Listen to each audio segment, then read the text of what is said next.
Hi, and welcome to Real Nurse Stories. Today, I'm thrilled to be able to interview Teresa Sanderson, who is over in the US in Kansas.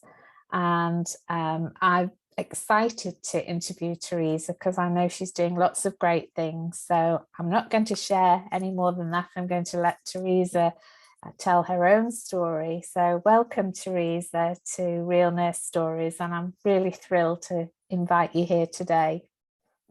Oh my gosh, Eva, I am so excited to be here with you and with this community that you've created, sharing real nurse stories. Thank you so much for having me. You're welcome. You're welcome, Teresa. So I'm going to jump straight in here, Teresa, and I would like to ask you really go right back to the very beginning of your nursing career. And I'm really interested to know what led you into nursing in the first place. Oh my, we are going to go back a few years. Interestingly enough, nursing was not my first career choice. My first career choice was music, and I am a vocal major and trained in music theory and composition. And so my idea of a career was I'm going to go into commercial music. I'm going to, sing for ads. I'm going to do, whatever I do, but I'm going to be paid for singing was my idea of fun. And when I was midway in that college degree, I met a man, we got married, I had my first child, and life goes on, right? And so here I was with a half-completed music degree and really no way to earn any income from that. But blessed to be in an area, and I was living in Texas at the time, so but blessed to be in that area where I was 30 minutes away from one of the best nursing schools in the state. And it was a community college program, but it was well renowned. And over time, I just, when you get married and have a child, life becomes practical. It becomes about practical things like earning a living and being able to contribute and do what works for your family. And so that is what led me into nursing. Prior to that, I was never a science kind of person. I never felt like I really did my best in that area. I've always been more creative, more artsy. But once I graduated from nursing, it was very serendipitous, and I fell in love with the field of nursing, the practice of nursing, the work of nursing at the bedside. And so it ended up being just, truly, I believe, what I was intended for. So yeah. That's really interesting. And I'm curious to ask you, do you use the music training that you've had in how have you used that in your career? Oh gosh, I love that question. And I was able to do simple things with my music, for instance, singing in church and things like that even that, though I waited, probably 20 years to start doing, but then I got started in that. And then I got into hospice nursing, and I began singing at funerals and of my patients many times. And then I actually began singing with my patients. And that is, I think, one of the things that I really enjoy. And my mom right now has Alzheimer's, and I saw her within the last couple of weeks, and it was just wonderful to sing with her some of the old hymns from church that are her very favorites. And to see her be able to pull up those memories and sing with me was just absolutely beautiful. So so I do use it in what I do now.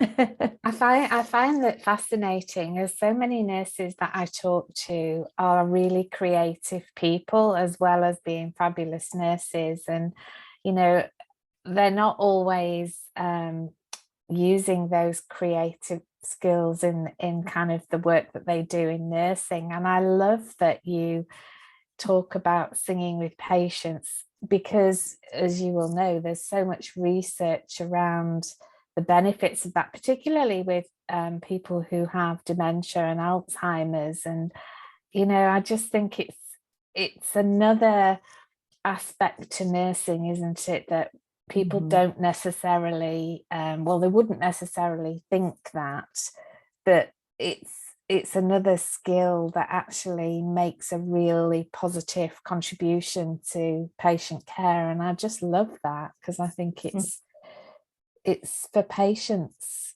it's something that's actually really calming, and just, you know, Mhm. it's another way of caring for somebody, isn't it? It's another medium of caring. That's what I'm trying to say. And Yeah. yeah, I that's definitely agree. And I think too, another way of mm, connecting on a different level, mm, not just about your physical needs, but about, you know, real human connection mm, and that smile and that singing when you sing together. It's yeah, almost, I realized, gosh, probably 10, 15 years ago when I was working in hospice that I come to the bedside with all that I am. mm, That's the mm, beauty of holistic nursing, mm, right? And I come to the bedside with all that I am, mm, and it's okay to be vulnerable and mm, share, mm. that part of me, because our patients are vulnerable. Yeah, yeah, And so I think when we can share something that is outside the box yeah, and, yeah, maybe give a little joy, then yeah. that's really pretty cool.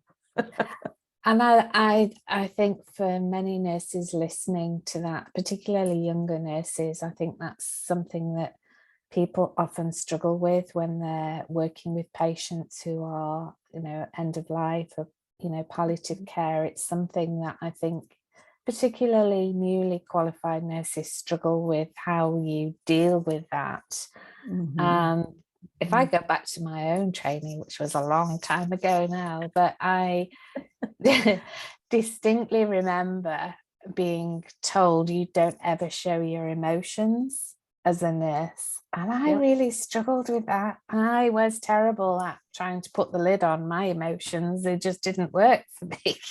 Mhm. Me either. Me either. No, no. And yet, the times when you do show your emotions, I found were the times that patients actually valued that, because you're sitting in that space and you're able to not put yourself in their shoes wholeheartedly in terms of understanding their experience, but it's another way of connecting and being vulnerable with somebody that's hugely important, I think. Um, so I love that phrase, that you bring all that I am, because I Mhm. don't think you can be a nurse unless you're bringing all that you are, in that Yeah. sense. Oh, I love that. Yes, yes. And I think, so true. And I've often said, when interviewing nurses for whether it was my hospice team or any place else that I work, I mean, I don't want that nurse on my staff who cannot fall in love with the patient. Mm, I don't need that. yeah, We technical skills are truly a dime a dozen. I can train yeah, you on anything yeah, clinical, anything technical, you know, but I can't teach you compassion. I no, can't teach you to connect with people, yeah, and there's no harm in shedding those tears. And no, I was trained the same way. You don't show it, you don't get personal. mm, mm, Well, I would never want, again, thinking about my own parents, I would not want anybody who wouldn't shed a tear when they passed or yeah, when they had a hard time, yeah, caring for them. That's just not human. no, That's not human no, nature. So, no, no. yeah. It's fascinating, isn't it, when you think back to that. I mean, thankfully, a lot has changed in Yes. training, and that's not something that is encouraged anymore. But it makes me think about a generation. If you adopted that message wholeheartedly, Hmm. I think that creates this internal struggle when you're having to deal with situations that are or require you to be empathetic and to show emotion, when you have been trained not to do that, and maybe have taken that message and carried that message in your career. That's Hmm. also very difficult on a personal level, and I think almost sets you up for your own kind of struggles with stress that are work related. Oh, I think that Yeah, is so important, so true. yeah.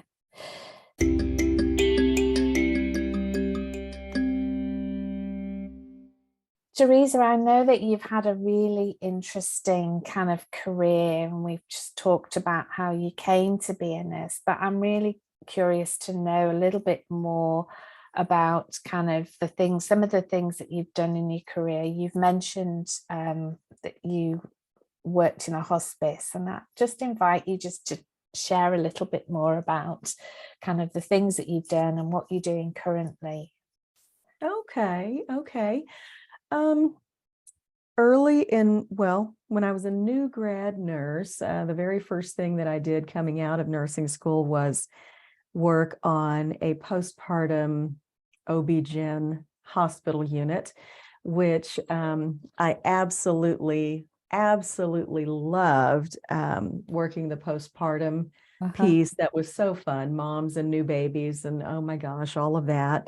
But the women's health side was also fun, to be an encourager for those women who had, hysterectomies and various surgeries. So that was my first start. And I've also done in my career a lot of home care, a lot of hospice, and a lot of med-surg nursing. One of the things in my career that I really struggled with early on was the idea that I consider myself a really good med-surg nurse. Yeah. That is my niche. If I'm going to be working in a unit, I can get that patient from point A to point B and their health goals, Yeah. But I'm not the ICU nurse. I'm not the ER nurse. I don't want a gunshot rolling in off the street, and me being the first one, to start work. That is not my strength, not my forte. No. And early in my career, I felt so less than as a nurse because I wasn't comfortable necessarily working those areas. Over the 3 decades plus that I've been a nurse, I now recognize that, we're all blessed with unique gifts and talents, and it takes all of us to meet the needs of all of the patients. And so I now embrace that this is the nurse that I am. And anybody else can, if that's your thing, then by golly, you serve in those other fast-paced, more aggressive accident or emergent areas. And I'll take the lead over here because a big part of my personality is nurturing, right? So I am the hand holder. I am the one who can listen. I am the one who can provide probably extra support and extra education and things like that. And that really is what I enjoyed so much about home care and hospice.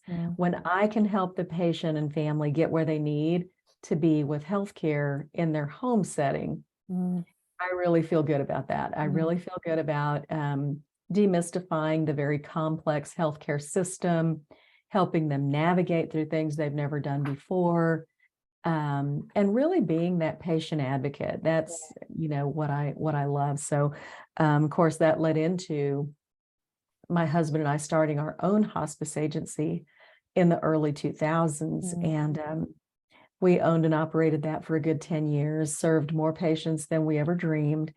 And it was that experience that our story there is, or my story, I guess, is that we grew the hospice to $3 million from just a $6,000 investment. We started on less than a shoestring budget. We started that hospice and grew it to $3 million in annual revenue, using just nursing continuing education as a vehicle for marketing. And so now, when you talk about what I'm doing now, I am teaching nurse entrepreneurs how to do the same thing with their businesses, how to use nursing continuing education in a very powerful way to get your marketing messages across to nurses in the healthcare industry so that we can serve them, whether we're helping nurses with burnout or wellness or healing, or we have a nurse-owned business that patients can benefit from. Yeah. nursing continuing ed is the way to get in front of that audience and empower them Yeah. to take the next right step. So Yeah. that's what I spend my time doing these days. I love that. I love that because you're connecting the marketing to what nurses are really good at. So I think that's a Yes. fabulous way of, you know, in a world where we're bombarded with everything marketing and how to do it. And, it drives me mad sometimes when you look at social media, you know, the Indeed. latest. Yeah. But I love that. I think that's a really powerful message in terms of connecting your nursing skills and using that really to market yourself through education is fantastic. I love that idea. Mm-hmm.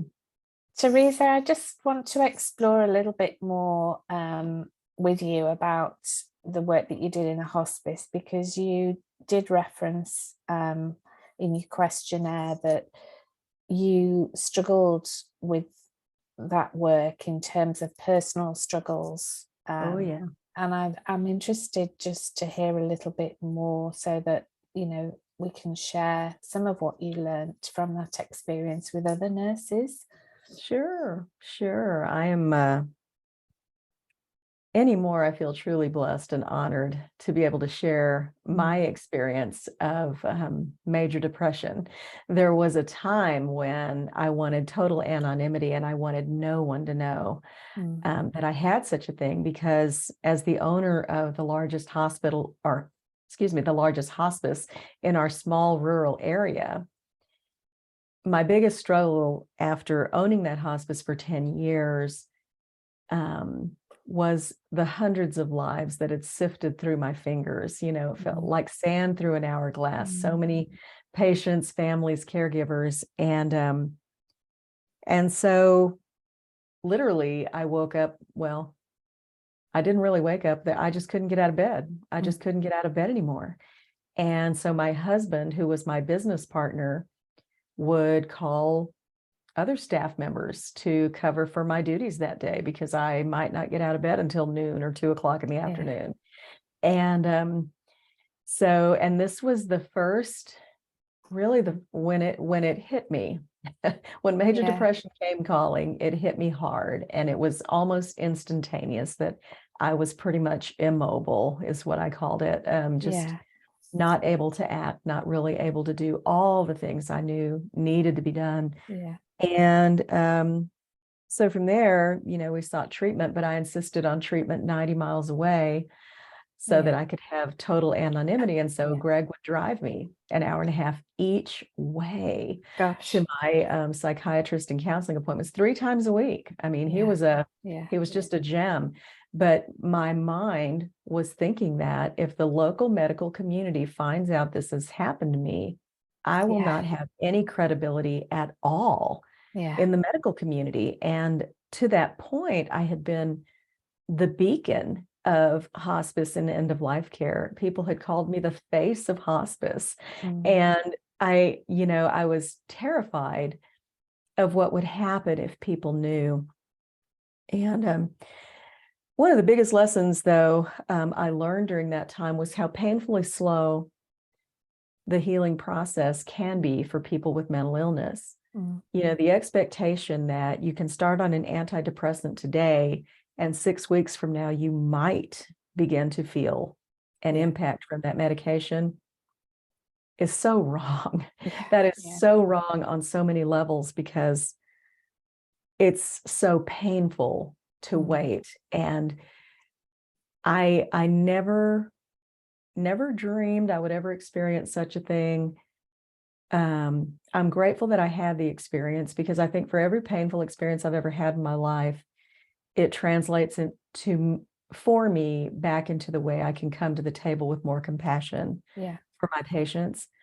But I know that was the very first really hard thing, was just knowing that there's no easy way out. This is going to be hard and long, and let's hope and pray for the best, because I spent weeks on the couch crying. Didn't really know why. Sometimes I would just start crying and I'd go and journal for a while, and I would just weep my eyes out while I was journaling. And I couldn't visit my family. I had a lot of people second guessing. And those were my family members who were saying, you know, have you had this checked? Have you had that checked? Have you? And I was just like, you know, I don't have the strength, you know, to answer all of these questions, number one, but there was a lot of second guessing by my family on my diagnosis. Did I really have depression? Right. And that is also painful. Because as a nurse, yes, I've done the due diligence. I know what's going on with me. I know the truth of me. And whether or not you want to accept that is really not for me to worry about. So I literally asked my husband to be the communication point for me, because again, this is all about self-care, right? So I had to provide some immediate boundaries for myself. And I asked him to be on the point for sharing updates with my family for me. And I asked my brother to be on the point of my family. And so any questions and all questions to come in for Greg needed to come from him, because Greg didn't have time to take questions from everybody in the family, you know? So I set up a little system, and it just allowed me to step back and have the peace I needed to heal. I also let go of some things that I really coveted. You know, at the time I was on the National Hospice and Palliative Care Steering Committee in the United States. But I resigned from that committee and several other committees because I just needed to take care of me. And that was the short list, was get rid of anything that is not necessary. And so it was a very, what can I say, humbling, incredibly humbling process to go through and just shed all of these things that I had really valued and that I felt made me the person that I was, right? But I think the real truth, Eva, was that I discovered in that time of depression that I had no identity outside of being a nurse. And that was terrifying. That was really scary to figure out. Okay, so if I'm stripped of my title, if I'm stripped of my credential, if I don't have these committees, if I don't have, you know, all these things that other people say about me, who really am I? And, you know, that was, you know, I never realized that that was happening to me during the course of being a nurse. And I think probably a lot of nurses are there because people say, yeah, I'm a nurse, it's in my blood. Well, be careful with that. Be very careful. I've been there, been there, done that. There was no t-shirt. And I clawed my way back to recovery. And I do say clawing because therapy and counseling is not for the faint of heart. You know, I do think that being a nurse helped me understand the importance of complying with my medication regimen, with my counseling regimen, even when I didn't want to, even when it was too hard, even when I absolutely hated it. And you know, I feel terrible even saying that, but it's hard. You know, I told my husband once, I said, you know, going to therapy is like, in nursing, I equate it to heavy wound care. You know, you have this massive bandage, let's say on somebody's leg for a big gaping wound, and it's wrapped with cling gauze and all of these things, but we have to undress it. We have to change that dressing. And that's what therapy is like. It's like changing the dressing, where you unwrap that gauze and the gauze pad that's in the wound is going to be stuck. You know, it's going to be stuck. So we're going to wet it a little bit, but it's going to be painful to pull it off. And then once we pull it off, we're going to look at it. You know, you know, how does it look today? How's everything doing in there? And then and that's what therapy is like. It's pulling everything off and looking at this painful, ugly thing and then saying, okay, that's where it is today, and covering it back up gently and rewrapping it until you go back next time. Wowza. I love that analogy, Teresa, because there's so much in what you just said there. And I think the first thing I want to say is, as nurses, you know, I think do take that mantle on. And I've heard people talk about, you know, the dedication part of being a nurse. And I think what you've described there is we take on that mantle but we take it on at a huge personal cost. And as I'm sure you will be aware, so many nurses don't realize what they're doing in terms of taking that on for themselves. They're storing up for further down the line. Right. And I think the second thing I take away from what you've said there was the whole nurses don't make good patients, because we don't.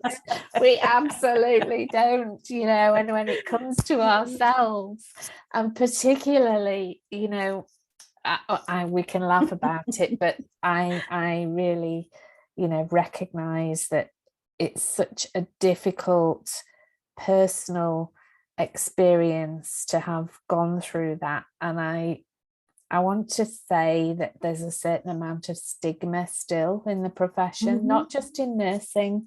Oh, yeah. In medicine, in the allied health professions. Everywhere. Yeah. That whole not feeling that you can be allowed to say, hey, I'm really struggling here. I'm experiencing all of these feelings. I don't know what to do with them. I'm still, that's the sadness, that I think we're still pushing that underground, trying to keep a lid on our emotions, not acknowledging this is tough. Being a nurse is tough. Being a doctor is tough. And particularly, if I come back to the where you were working, so you were working in the hospice setting. And one of the things that we know about that is, as highly empathetic people who are nurturers, we soak up other people's energy, and particularly in end of life care. It happens a lot in trauma as well, where you're seeing a lot of traumatic things on a regular basis. You are absorbing all of that energy. And I wonder, with hindsight, Teresa, kind of looking back with wisdom, if you like, and understanding of your situation, what could you have done differently, do you think, that might have helped you in terms of what you experienced? Well, I think what I would have done differently, I mean, hindsight is indeed 2020. And so I would have made my self-care a priority, as I do today. This is the reason I stay in entrepreneurship, is because no one can take better care of me than me. And so when I create my own schedule and do my own thing, I am at my best.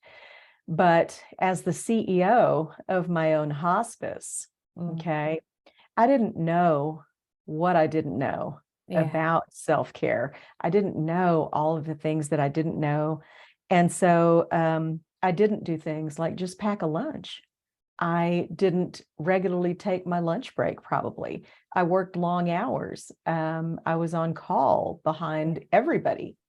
And I would have created systems to be sure that I had true downtime and that everybody on the team had true downtime. I did my best for the team, by the way.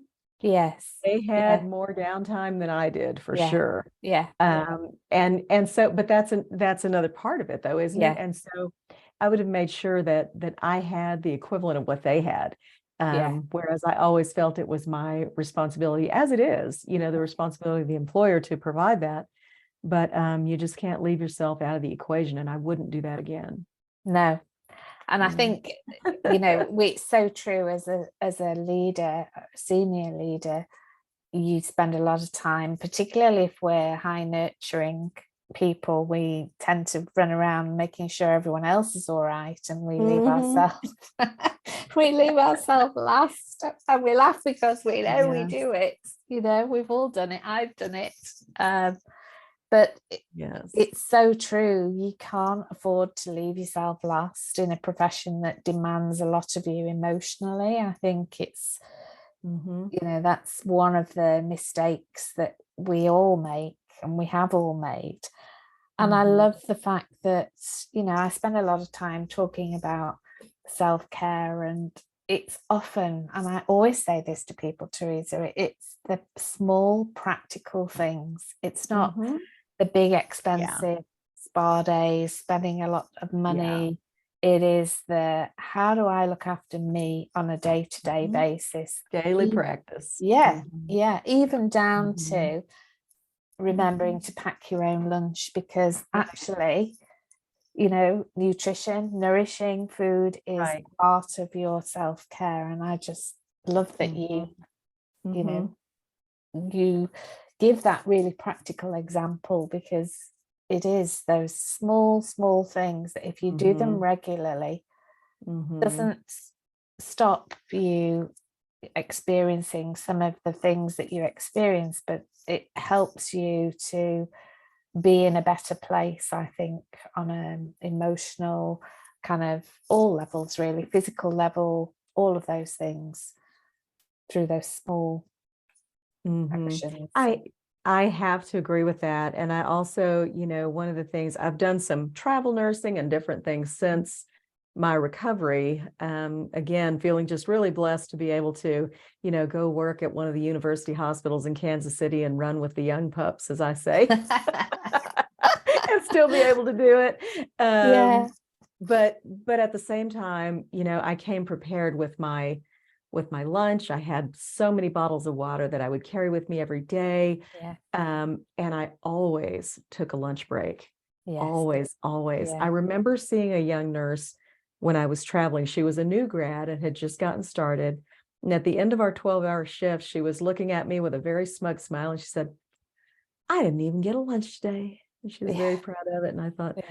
"Oh, honey, Yes, you yeah, need to take your yeah, lunch every yeah, single day." And yeah, especially on those days when you even don't feel like you have time yeah, to take a lunch, those are the days you really need to take a lunch, yeah, because when you don't take a break, you're going to be prone to making mistakes and errors and yeah, so many other yeah, things, right? And that we just don't think about. We just no, think, I need to keep going. yeah.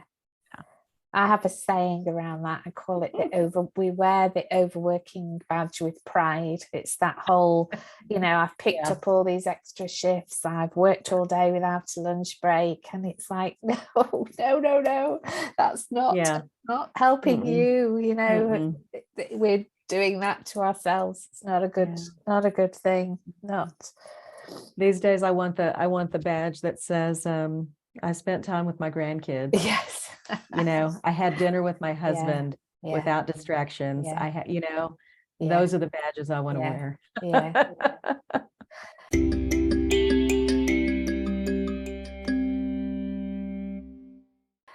And Oh.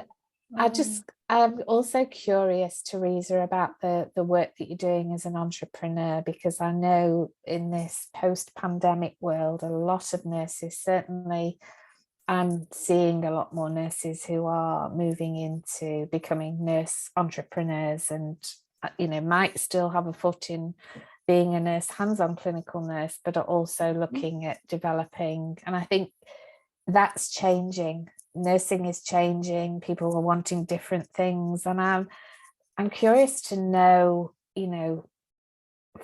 what your kind of take on that is, being a nursepreneur, entrepreneur, and you're working with kind of education as a way of marketing. And I'm just interested to know a Mhm. little bit more about that.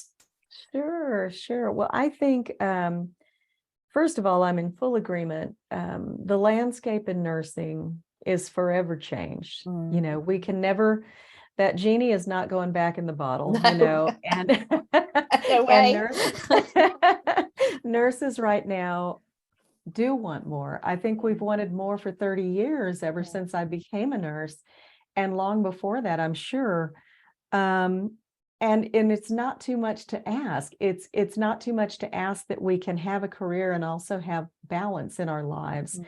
that allows us to be free to spend time with our families and our loved ones, not miss our children's events, and take care of ourselves. Um, so I think right now nurses are at a point where people are listening. Number one, leaders are listening, and but it's vital for all of us as nurses to speak up and make our needs known and our voices heard. Mm. What I'm hearing from nurses is that they want They want flexibility. They want balance. They want some control of their schedules. They want meaningful wages. They want to know that they can earn what they're worth and not be included necessarily in room and board charges, as has typically been the United States healthcare model. Yeah. So, but I think things are in place for some radical changes to happen in the profession of nursing. And for me, that's exciting. There are some things about it that are scary. You know, for instance, in 2022, what was it? 38% of nurses were saying they wanted to leave the bedside, or maybe the profession altogether. Yeah.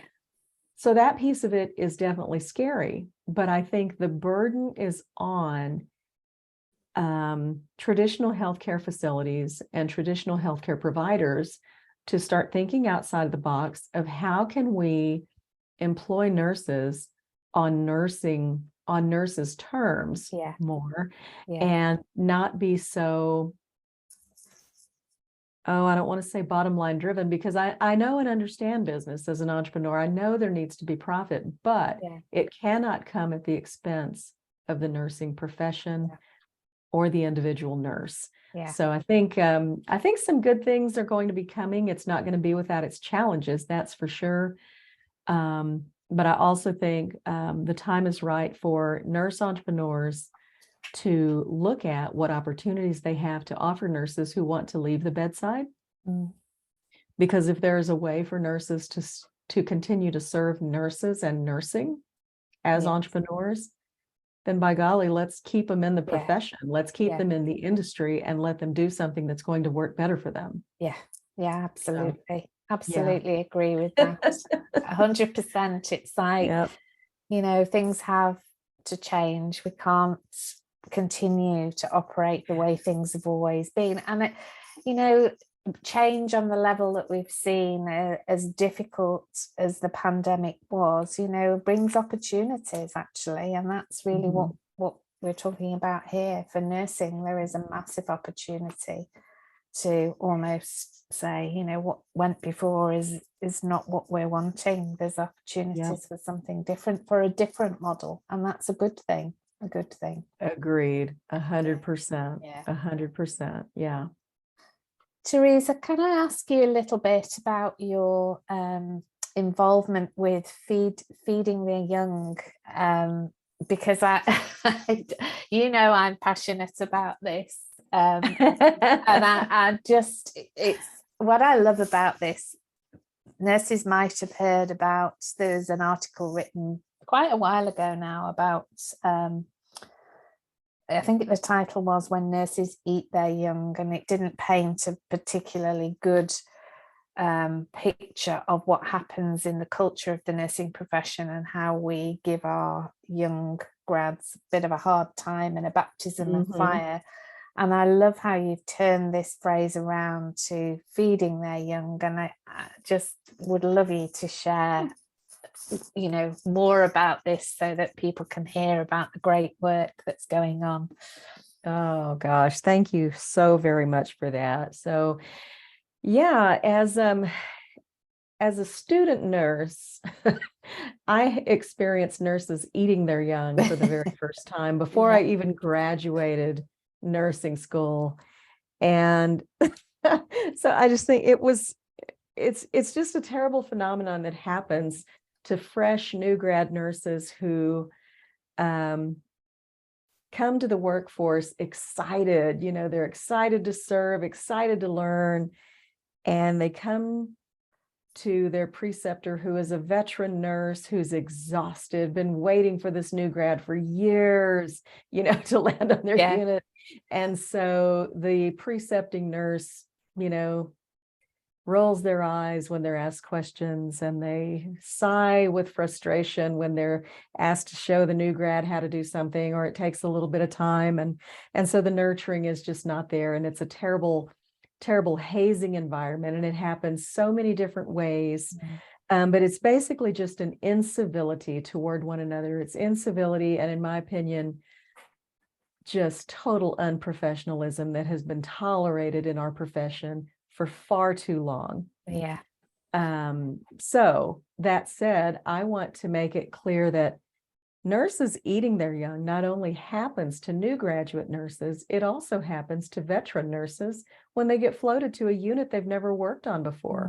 They're there to help out, and they come with their 20 years of experience, but sorry, I've never worked OB before. Yeah. So I may have a few questions about where things are and what do you normally do, but no, I'm met with the same resistance. Even though I'm here to help, figure it out. And the common phrases that are frequently told, as a new grad nurse, I would ask, well, why do we do this way? Yeah. And the typical thing I got was, because this is the way we've always done it.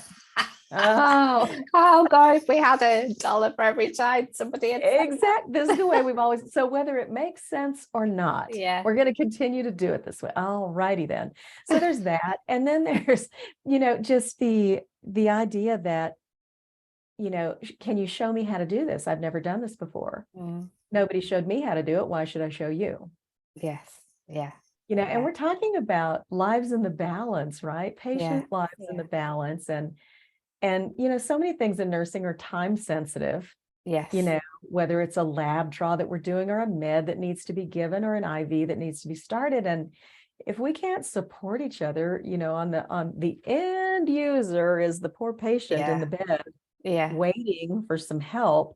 And, we can't give each other the courtesy to give each other answers. So this has just been around for far too long. And in my opinion, it is the job of leadership to provide, positive, nurturing, professional work environments. Yes. And if leadership is not doing that, first of all, I say shame on you. Shame on you for putting up with this and allowing it to continue. And we have to set the bar higher. We have to set it higher. I don't know how many nurses I've ever talked with or worked with, and I've said it myself, but all these people would say to me, I'd rather work short than work with somebody like that. Yes.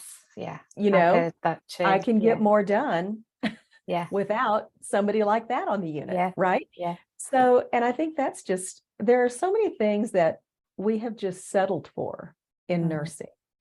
And because, trust me, I know as a business owner, nurse manager, I know it's hard to get time off, right? I've been there, done that. I've told that story. But you know what? Somebody has to set the stage for it to improve. Somebody has to do that. And who better than leadership, right? That's what you're hired for. And your staff will tell you that's why you make the big bucks. So that's true. So step up, do the thing.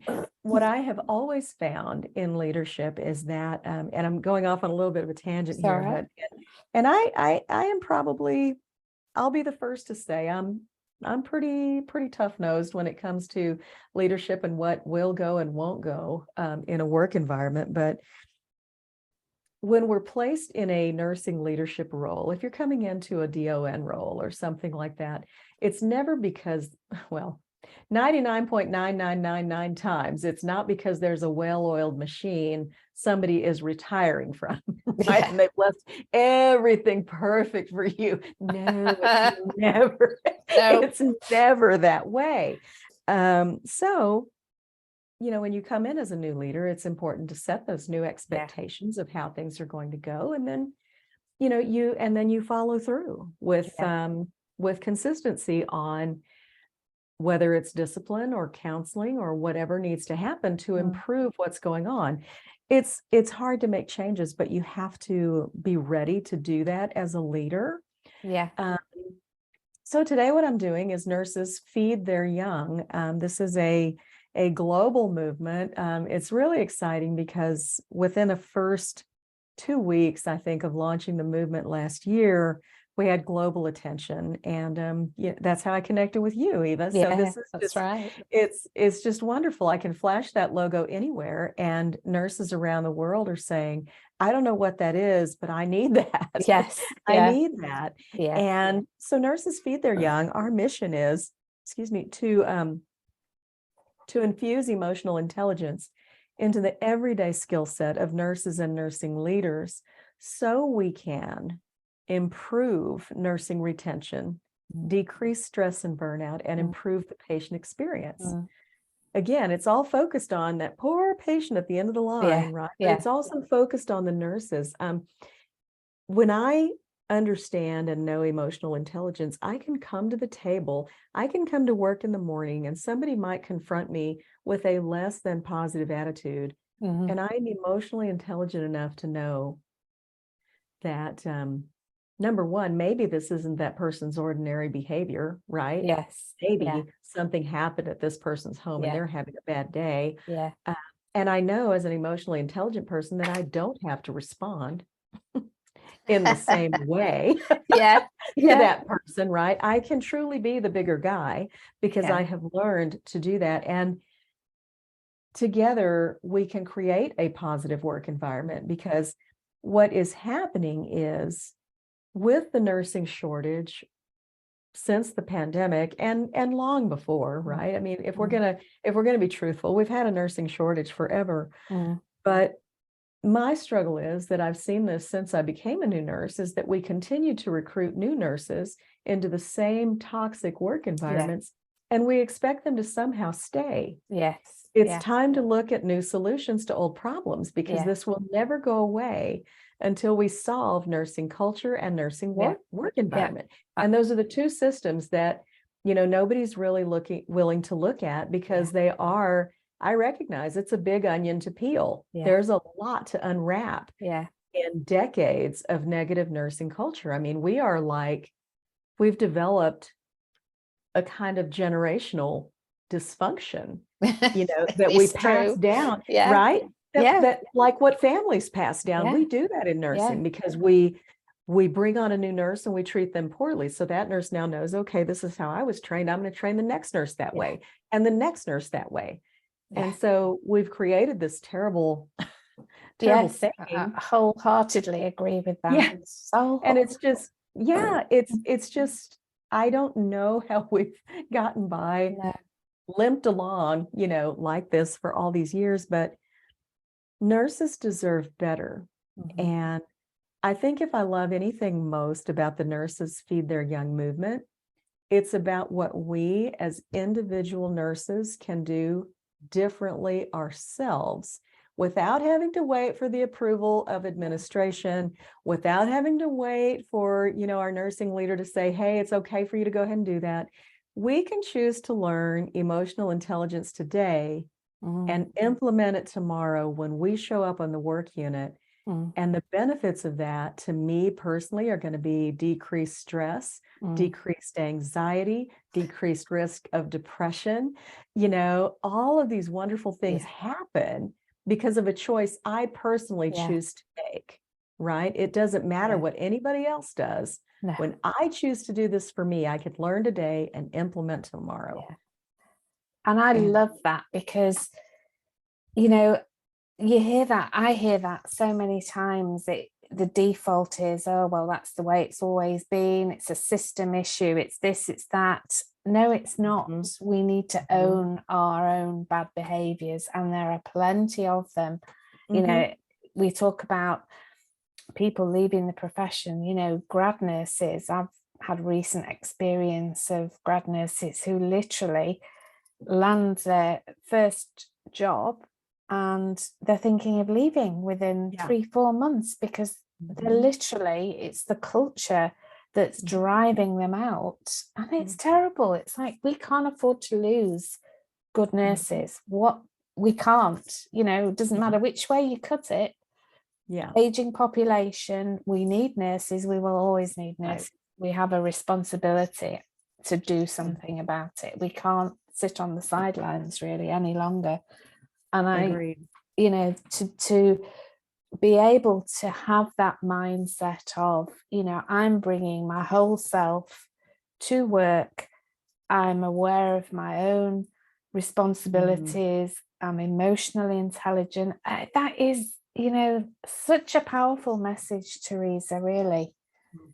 And one the world needs to hear. And I love the fact that this is a global movement. I really do, because it's so needed. It doesn't matter where in the world you work. I think Yeah. all nurses can relate to what we're talking about here. I certainly can, from working in the UK, from working in Australia. I certainly have experienced and heard of people's experiences. So hugely important work. And I'm really curious to know, how far this program has reached in terms of other countries. Have you had a lot of interest from other countries We, outside of the US?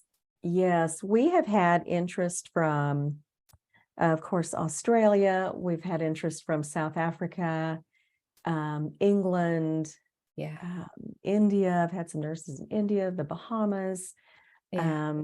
Yeah. And this was just, as soon as we launched. And so we had all of these inquiries Yeah. coming in, Yeah. and I just thought, how wonderful is that? And I actually have a couple of opportunities to speak this year for the World Nursing Conference Great. and Great. on Nurses Feed Their Young. So I'm really excited Yeah. Yeah. about that, to bring that to the table. Yeah. Yeah. I was just going to say to you, there needs to be a conference. I can see a conference with this. I'm seriously, nurses feed their young. I tell you, it would be, people would Yes. love that. It would Yes. just be, but I guess the challenge there is, yes, there's interest. The question becomes, so how are you going to make a difference with that knowledge? What are you going to take back to the workplace and implement that actually changes or begins to change? And we know, you will know, Teresa, that culture is one of the hardest things in change management, but it starts with one person. It starts with one. The power of one multiplied is a very Yes. powerful force to be reckoned with. And I have no doubt that this will change a lot of things in nursing for the better. And I just want to say thank you to you, because from one nurse to another, to put your hat in the ring and hold the mirror up and say, it's not good, this is not acceptable anymore. That's a really positive, for me, statement that, we need to hear as the profession. We actually need to own this, and we need to start to drive change. And you have started that conversation in terms of what you're trying to do. And, there's so many opportunities, Teresa, with this. It's just a fabulous, fabulous movement, I think. And I want to say, people listening, how can they get involved with this? If people are, jumping up and down as I was, thinking, I want to be involved in this. This is great. How do they get involved?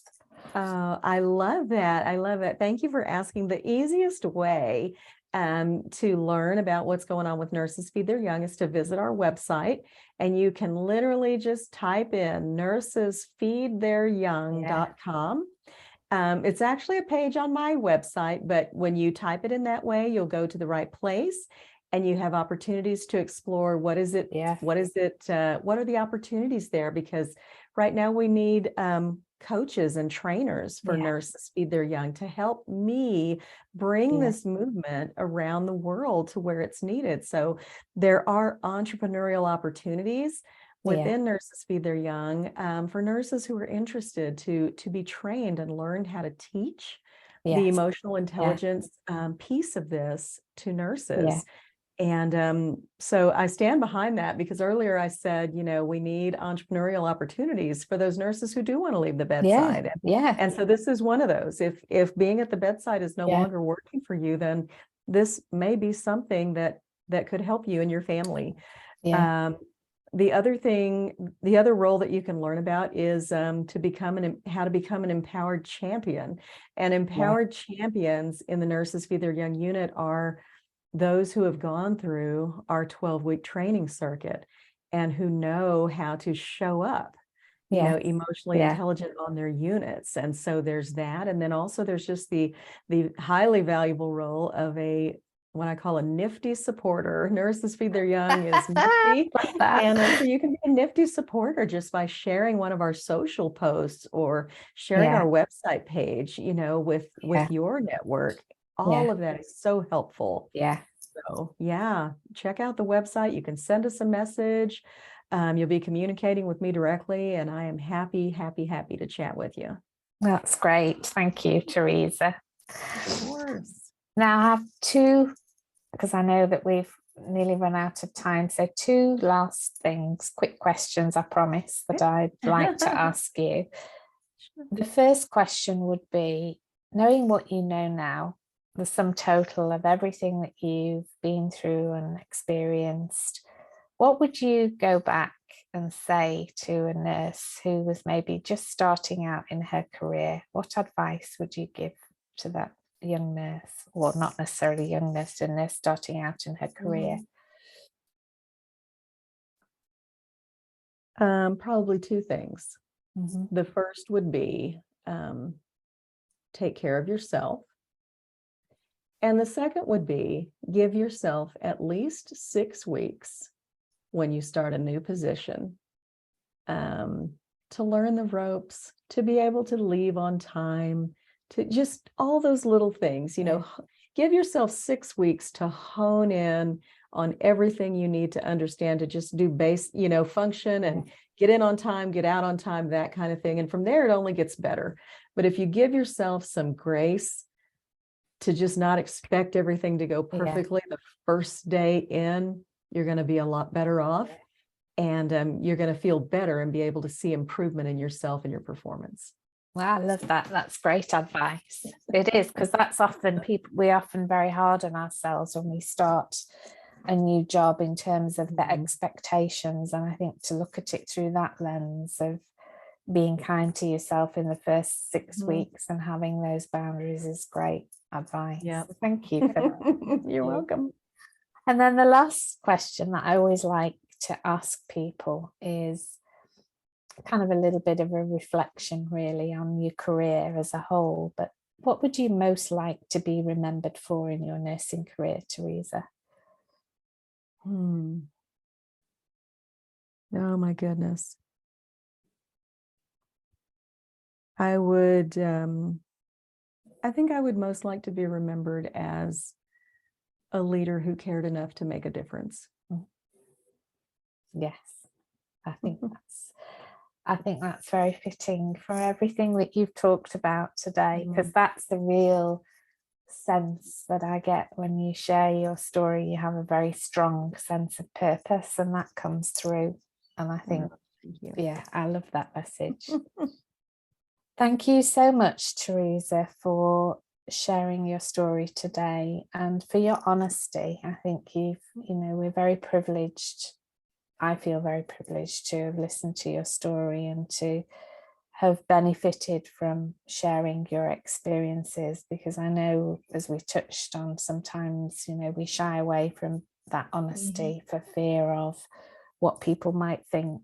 And it's hugely important that we talk about the reality of being a nurse and help other people realize that they're not on their own. There are other people who've been through this. So I really appreciate you taking the time and sharing your personal experiences, as well as some great conversations around.